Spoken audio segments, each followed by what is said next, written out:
திருச்செந்தூரில் அறிவிக்கப்படாத 10 மணி நேர மின்வெட்டால் வியாபாரிகள் பொதுமக்கள் கடும் அவதியடைந்தனர்.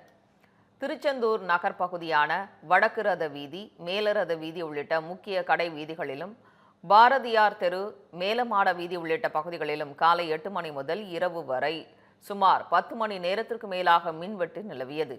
இந்த மின்வெட்டினால் நகர் பகுதிகள் இருள் சூழ்ந்து காணப்பட்டன. இதனால் பொதுமக்கள் மற்றும் குழந்தைகள் கடும் அச்சத்திற்கு உள்ளாக்கினர்.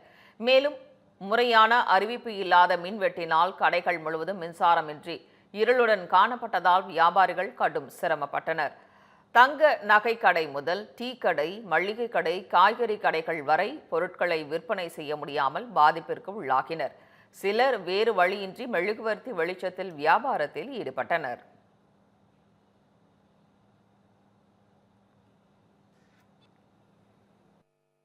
காலை நேற்று கரண்ட் போகுதுன்னாங்க, நேற்று போகலை. ஆனால் இன்னைக்கு கரண்ட் போயிட்டு அது எந்த மின் அறிவிப்பும் கொடுக்கல, எதுவுமே கொடுக்காம காலையில் 10 மணி போன கரண்ட்டு இது வரைக்கும் வரல. 7:30 மணி ஆச்சு.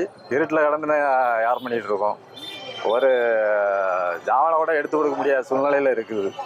திருச்செந்தூர் வடக்கு ரத வீதியை பொறுத்தவரையிலையும் ஒரு சைடு இருக்குது, ஒரு சைடு சுத்தமாக கிடையாது. இதனால் எங்களுக்கு வியாபாரம் மிகவும் பாதிக்குது. காலையிலேருந்து இல்லைங்கும்போது இதுவரை இன்வெர்டர் எல்லாமே கட்டாயி இருட்டுக்குள் இருக்கும் ஒரு அபாய சூழ்நிலை இருக்கிறது. பொதுமக்களுக்கு நாங்கள் வியாபாரம் பண்ண முடியாமல் ரொம்ப கஷ்டப்படுறோம். இதனால் உடனடியாக இந்த மின்சார வாரியம் தகுந்த நடவடிக்கை எடுத்து உடனடியாக மின்சாரம் வழங்கும்படி கேட்டுக்கொள்கிறோம்.